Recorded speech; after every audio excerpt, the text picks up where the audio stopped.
What's up? Thank you for coming to my channel, Prison POV. Shout out to the members of the channel. Shout out to the Point of View crew and Trip on This. I have a fan blowing at me on high. I hope it's not affecting the audio. I don't believe it is. But I'm still sweating. Bro, this room is the hottest thing there is. I can't even say that my room is as hot as, because there's nothing to compare it to, because this is just as hot as it gets. If you have something really hot you want to compare it to, your bowl of soup, whatever the case may be, you can say, hey, my soup is as hot as Splinter's room, if you want to compare it to something hot. I don't know why this room just, homeboy, the rest of the house ain't like this. So, but I got this fan.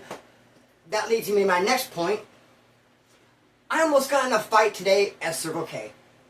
And that sounded like a song. I almost got in a fight today at Circle K. No, that sounds more like a jingle for Circle K. What? Bro, and you know what? I strive to get along with all men. I do not have violence in my heart. The last thing I want to do is to be out there bare knuckle fighting with some dude in the parking lot of Circle K. However, some things, bro, are just, they can't be tolerated. You have to defend such things as dogs, poor little dogs who cannot defend themselves. That's right, almost got in a fight over a dog.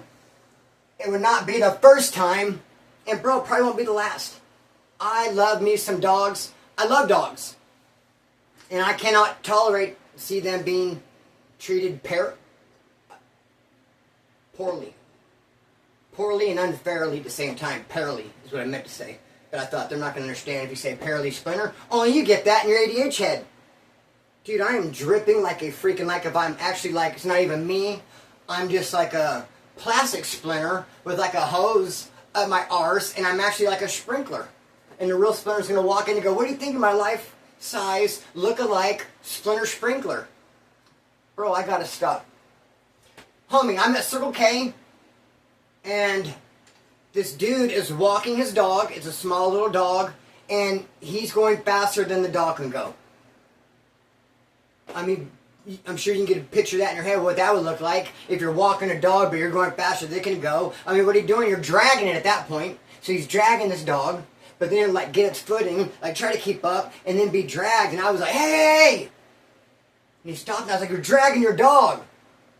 And he looked at me and just kind of like laughed, you know, like when someone says something to you and you don't hear them, so you just kind of like laugh and play it off. And I'm like thinking to myself, dude, you're not going to blow me off with a fake laugh.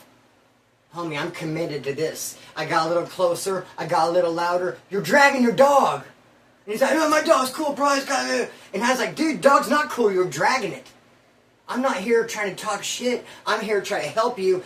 Are you aware? Did you know that you're out pacing your dog? I was like, you're dragging it, dude.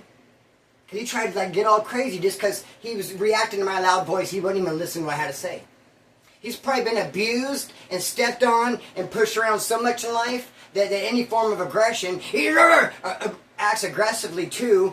And you know what? If you want to act aggressive, fine, but at least hear me out first and fix the problem. And then if you want to be mad, fine. But quit dragging that poor little dog around. Breaking my heart over here. You can't handle it. So, dude, there's just no way, bro. So, hey, we had, you know, but anyways, I'm going to post the rest of the month. That's a bold, brave statement. There's only 4 days the rest of the month. Like, oh, you get him, Splinter. Way to go. But hey, you know what? 4 days is a lot. And I've already posted 2 or 3. What I'm trying to say is, dude, I'm going to light a fire under my arse, get it going, post daily. And I think I'm off to a good start. And I want to say, shout out to Nate Nash. He came through. I think from now on, the people who come through and show me some love, and I send them some merch, in addition to that, I'm going to scratch their name into the wall with a knife. So just like permanently remember Nate Nash and others. Pilot, Littlewood, Paul from my E. You know the fellas. Matt, Homeboy, and Ty.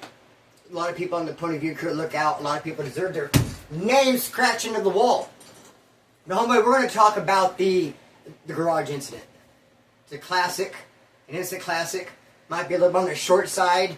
So if so, I have a little county jail video afterwards we get into. I mean, if we're going to stay, in the hell, if we're going to stay and sit here and do a video, let's stay and sit here and do a video. So trip on this. I got my finger cut off. Just the tip. Just the tip, homeboy. This finger got cut off in the car. I've discussed it before. The car didn't have reverse. Put my hand on the telephone pole, trying to push it. In between the telephone pole and the car door, it chopped it off. Now, I've been bitter for many a year and mad at the doctor who fixed my finger, because when they did the transplant, and they did a skin transplant, they took the skin from here. And I've often thought over the years, good going, Kern County, Bakersfield. What a Bakersfield thing to do. Mess up the top of my hand, one of my fingers that's noticeable, to fix this one. Why not take the skin from my hip, from my calf, from my foot, from my ankle, from the back of my head? Why would you have to damage the top of my hand? I always thought that was a horrible place to do a skin graft. But then last year, when I got in a fight with that dude, and he broke my knuckle, and I went to a finger specialist, and they're looking at this knuckle. I said, hey, finger specialist, what do you think of this job? What do you think of damaging this finger to fix this one? And she said, wow, that's textbook. That's brilliant. They did a great job. She said, I can only hope that one day I can do surgery on that level. I mean, that's beautiful. I'm like, really? What are you talking about? That's the way you have to do it. And I thought, well, damn, I guess I got me a pretty cool little surgery then when I cut my finger off. But what I'm trying to say is that I went crazy on the pain meds. I was only 17, 18 years old, cut my finger off, skin graft surgery, sent me back to my house, laced me up with a bunch of pain meds. I kind of went a little crazy in my house, to the point my mom had to come get me. I mean, I called and told her I was choking on my collarbone. Somehow I thought that my collarbone had shifted, and it was now in my throat, sticking into it, and I was no longer able to get oxygen in my throat due to my collarbone. So I called her like, all right, goodbye, I love you. I don't know how much longer I'm going to be able to breathe since my collarbone's in my throat now. Christopher, what are you talking about? And dude, I just lost my mind in my house, and I attribute it to the pain meds. Well, that's going to be unless I was just flat out crazy. We know that can't be the case. My mom comes to pick me up, takes me to her house, and I end up sleeping for 3 or 4 days straight. Fresh from a skin graft, cut in half finger, all these pain meds. And then when I wake up, my mom starts to bitch to me about moving back into her house. Why would my dad have me out there? Because, dude, my house was like the hub for like this whole drug operation. I lived in a back house. The front house was selling all these drugs, and they'd have people come in the alley and get them off the gate that separated our homes. So you'd have to walk through my side yard, and there'd be people all the time picking up packages in my backyard off the fence, and I got rewarded handsomely. Just kept me high. Here, let's keep this guy high so he don't pay attention or trip on us or worry about it. And they didn't give me money or anything cool, just nice and fun. So that with the pain meds, my mom picks me up. She's like, you're not going back out there. I refuse. I don't know why your dad even moved you out there. I initially moved out there with my stepbrother. It was my stepmom's house. And he ended up moving out, and I just stayed there. And I didn't have to pay any bills. The parents owned it, and my friends came over, and we just got high. We're only 17, 18 years old, and couldn't handle it. Mom picks me up. I don't want you back out there. Too bad, Mom, I'm going. In fact, I say drop me off there now. I'm ready to go home. No, she says, if you want to go, just leave. It gets to the point where I leave my mom's house, take off walking. And now, I remember back in the day when I lived with my mom and I was in high school, and I went to Vista West High School, when I would act like I was going to school, and I would break in my neighbor's garage. I was so lazy, I wanted to sleep so bad, I hated the alarm clock to such a degree that when it went off for me to get up and go to school at 6:30, I would get dressed and I would just, I would curl up in a bush in front of the house if I had to go to sleep. But I didn't have to because I had this garage. I would break into this garage and go to sleep, bro. What was I tripping on? Was that ADHD? What was that a foreshadowing of? So I'm walking home. My mom doesn't want me to go home. So basically, I leave, we get in an argument. As I'm walking, I see that garage I used to break into and sleep instead of go to high school. And I thought, I'm going to break into it now, and I'm going to do a little metharuski. That's in my pocket. It'll make this walk much more enjoyable. I was going to have to walk clear to the Valley Plaza, catch a get bus, and it was quite a journey. And in my opinion, the journey would have been much more enjoyable if I could do a little bump. I mean, nowadays, when I got like crazy and all into, didn't give a rip, I would just did it right there on the side of the road. I just got some of my favorites. But, when you're a youngster and you're just starting out, And it's like, no way, I can't do that on the street. What if someone sees? You kidding me? I need to go break into a garage. That'd be a much better option. So I break into this garage, I do a bump, and I can't leave the garage. I get stuck. Again, I think I could attribute it to those pain pills, dude. Those pain pills, they loaded me up on for the skin graft and the cut in half finger. Bro, they were really, I don't know why I keep doing that. I got like cotton mouth in it. I won't do it again. Bro, homie, I couldn't leave the garage. I'm going to attribute it and chalk it up to those pain pills. That was the reason my mom came and got me anyway. I was going loopy. I go in the garage, do a bump, and the garage is filthy. I start cleaning it. I start cleaning this garage. There's no washer and dryer back there, but the clothes in the washer are done, so I put them in the dryer. The clothes are in the dryer, I take out and fold, put in a laundry basket. There's 3 broken bikes in the corner. I strip them all down, make one good bike. And I have it on its sitting on its seat and its handlebars, and you can do the pedal like this, boom, boom, boom, boom. And the tires going, okay, this thing's working good. I put all the Christmas stuff in a box. I found a bunch of shovels, and I found a pink glove, a pink gardening glove. Remember, this hand was all sewed and stapled together. These fingers were sewed together. I had the skin graft. I found a left glove that will fit this one. Nice. This hand's messed up with a chopped off finger. Let's not damage this hand. Let's put this pink glove on. So I put the pink glove on. I continue to clean. I'm in the garage for probably 4 hours. Seems to me like 30 minutes. The thing is spotless. I've swept it, and I mean, it just looks great. Like I said, there was a box I put all the Christmas stuff in. There was another box. It had different kind of Easter decorations, and I would label it because I found a pin, and I just hooked this thing up. It probably has never looked so good. It's never been so clean. And about that time, the door opens to the garage, and this dude's all, hey. And I was like, oh, hey, how's it going? We both played it off so well, we sat there and had a 10-minute conversation like we were just the greatest of friends. Hey, he said, it looks good in here. I was like, thanks. I was leaning on a broom. He's like, oh, you found that pink glove. I said, yeah, I was over there by the shovel. I said, I was looking for the other one. I mean, I can't use it because my finger's all messed up, but I wanted to wash it. He goes, no, the other one's in there in the house. My wife has that one. She's been looking for that one. I found it. He's like, it really looks good out here. Are you going to charge me? I go, no, free of charge. He goes, is there anything I could do for you then? I said, man, I'm thirsty. I'm really parched. Do you have anything with sugar in it? Kool-Aid? If you had some fruit punch Kool-Aid, and then if you went so far as to throw it in a cup of ice, I'd probably come to the garage like this every other Saturday for you. He's like, dude, I'll be right back with some Kool-Aid. And I really thought that fool was going to give me some Kool-Aid. I really thought he might hire me, and I could become, I don't know, somewhat of regular help. Come on a bi-weekly basis and clean this garage. I already felt attached to the garage. After I put that bike together, I'm the one that found the pink glove. He was taking a while to bring me the Kool-Aid, so I looked out the window, and this is back in the day. So, of course, a lot of the phones still had, this fan feels great. A lot of the phones had a cord to them.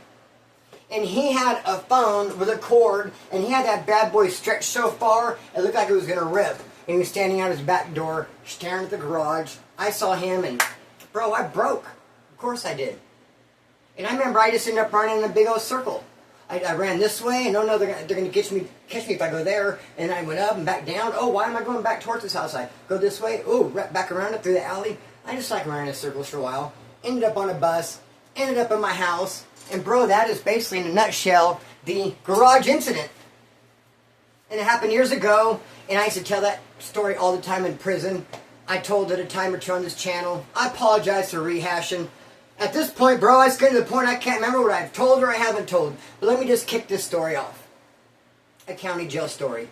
And unfortunately, I think I might have told this one too a long time ago, but I'll get in much greater detail. Bro, when I do come with a lot of fresh material too.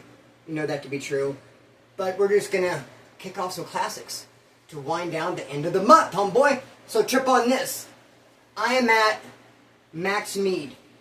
I'm fighting the term where I end up getting 4 years. They wanted bad to give me 4 with 85 and a strike, and I would not take it, bro. They were so pissed. Because I'd already beat a strike in my first term when I had terrorist threats. I fought it in court, ended up not getting a strike. Then I had that stabbing, bro, and I dodged a bullet, no strike. Came back on this one, my lawyer said, dude, they want you to have a strike bad. They want you to take 4 and 85% and a strike for this burglary. And I was like, no, dude, I refuse, no. Pick 12. If I'm going to get 4, I'm going to get it the hard way. Let's go all the way to trial. I am down. And dude, I bluffed their pants off. They came back, gave me the full half. It's that term, I'm in MaxMe, and I'm a porter.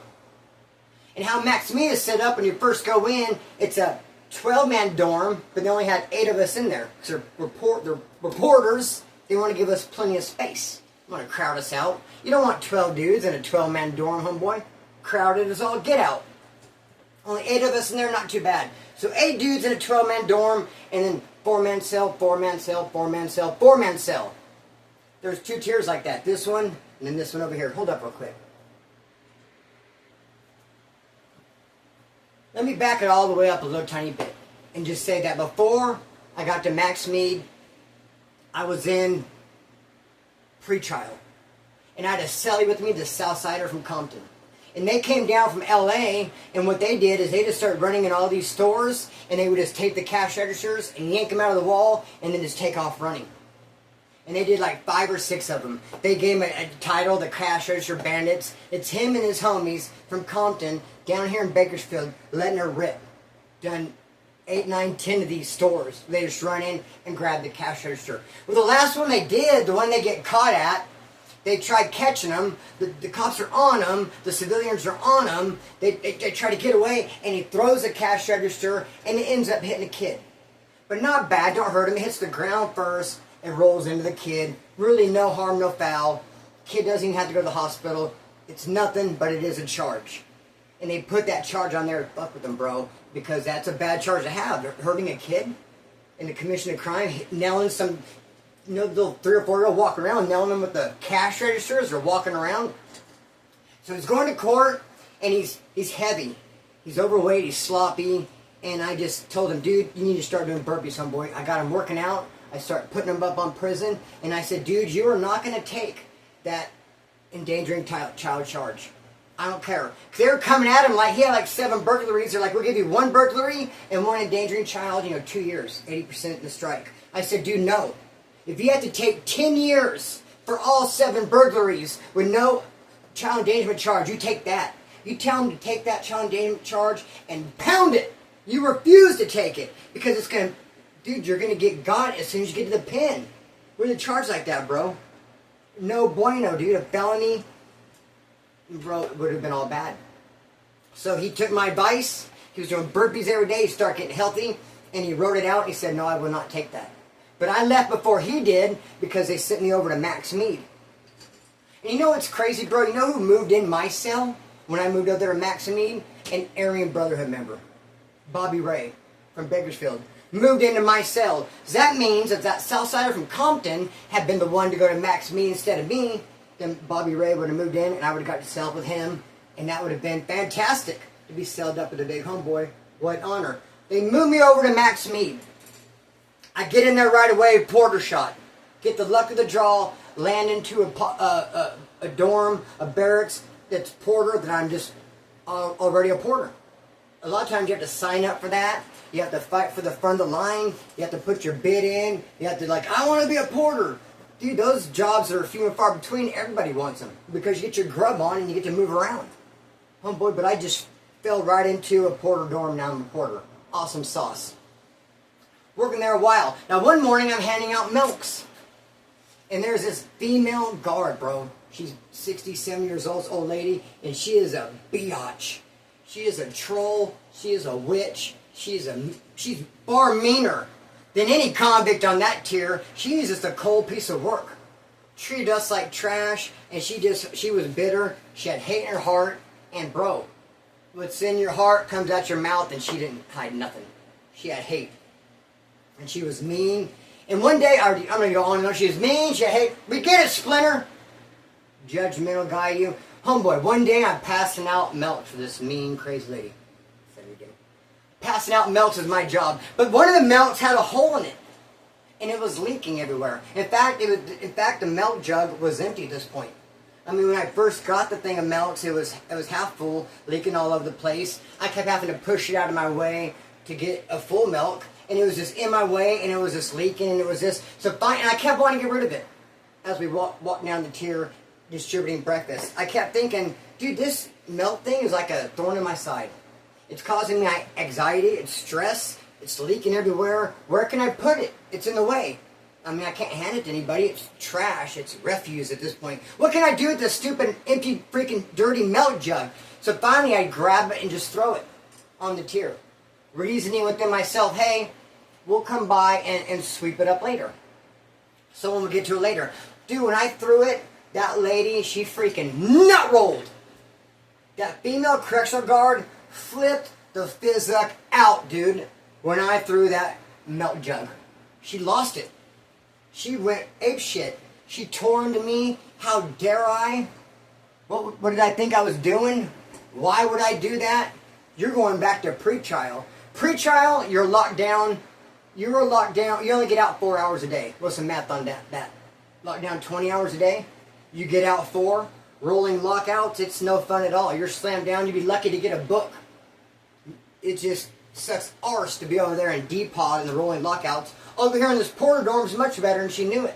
So she's like, you're going back to pre-trial? How dare you throw that milk? And I'm just like, damn, I guess I messed up. I guess my thinking, my train of thought let me down. You know, my brain told me to do something. It contradicted what she wanted. She's pissed off, got myself in a world of trouble. Looks like I kicked myself in the teeth. Oh well, fizzuck it. Back to pre-trial we go. Here we go. I didn't care, bro. Go back to the dorm. I'm not tripping on nothing. Now there's a wood over there with me named Ironwood.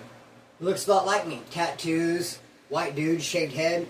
But I forgot to mention a very important fact. When I first moved into this porter dorm in MaxMe, a white dude who was leaving, going to Wasco, said, hey, there's a shank. The woods have a shank. It's over there in the corner, up under the bars. It's wrapped up and taped to the bars. And if you look real close, you can kind of see, oh, okay, now that he pointed it out. But before he pointed it out, I couldn't tell, you know, but, okay, there's a shank over there. Cool. Glad to know that we have a piece. So Ironwood and I are over there, the only solid woods. There's Southsiders, some Pisces, some black dudes with me and Ironwood holding down for the wood pile. This cop, this female cop, got pissed off at me for throwing the milk jug.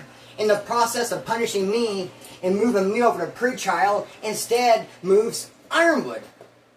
She got us confused somehow. The only thing I can guess, because it came an hour later and told him, hey Ironwood, the cop said, of course they call him by his real name, I'll call him Ironwood, hey dude, roll your shit up, you're leaving. The cops came, he's like, what, all confused? And I'd already said, hey, the cop, I messed up through the milk jug, I guess I'm going back to pre-trial. So he looked at me and I looked at him and we both figured out like instantaneous, like, dude, I think they got us confused. I think you're getting like the shit into the stick right now. I think you're getting ready to write out my punishment. Looks like I'm scot-free on this one. Hey homie, let me know how it ends up. Hate to be you, but all seriousness, bro, yeah, he got the shit in the stick. But what am I going to do? Oh, no, it's me you want. I'm the one that threw the milk jug. This is an innocent party. You're getting ready to move. It has nothing to do with it. Nope, I said nothing, and I, celebrated within myself. Say, move him, though, not to pre-trial, but to the other side. Remember I said there's 2 tiers? A 12-man dorm, 4-man cell, 4-man cell, 4-man cell, 4-man cell. Well, they moved him over there into the 12-man dorm, but this one really has 12 people in it. And, dude, it's all black. Bunch of black dudes. Probably 8 black dudes, 1 Southsider, 1 Python, and 2 white dudes. Ironwood's one of them. And he gets over there, and immediately there's an issue. Because there's this racial tension. Things aren't even. And he went from a place that was awesome, 8 people in a 12-man dorm, where you're getting to be a porter, have extra food, move out throughout the jail, and pass out laundry, and be privy to all kinds of things. Now stuck in this 12-man dorm with 12 people in it, most of them a race that you're not even getting along with, and now there's a bunch of racial tension. He's mad about it. And he shoots me a kite and says, hey, Splinter, shoot me that shank. Shoot me that shank that's over there in the dorm I used to be in, that you're still in, because I'm writing your punishment out. The dude told us it was over there at the bottom. You kind of see it. It's taped up. It's wrapped up. Bring me that shank that's over there in the bottom. And I said, I didn't write it back, but I thought, okay, cool. I'll get it. Matter of fact, tomorrow we're doing laundry, sheets and blues, and I will take that shank and I'll put it in the sheets and I'll give it to him. So I never looked at it though. Ever since I heard it was there and I knew it was there, I mean, why would I touch it? I could tell, I knew it was there. Why would I go grab it and just move it and touch it? You wouldn't. You wouldn't want to disturb it. You wouldn't want anybody to know it's there. You just leave it alone until you have to have it. So this is the first time I'm looking at it, first time I'm touching it. I grab it, and it is metal, but it's trash. Dude, this is not weapon stock. It's like Gumby. You know what it is? Because I did grounding before in an electric substation. And have you ever seen a chain link fence being grounded? They'll put that real skinny metal, and they'll like weave it through the chain link fence to ground it. It's like that grounding metal. It's like Gumby, wah, wah, wah. You're not making a shank out of that unless you folded it over and folded it over, folded it over, maybe. Dude, I didn't see it.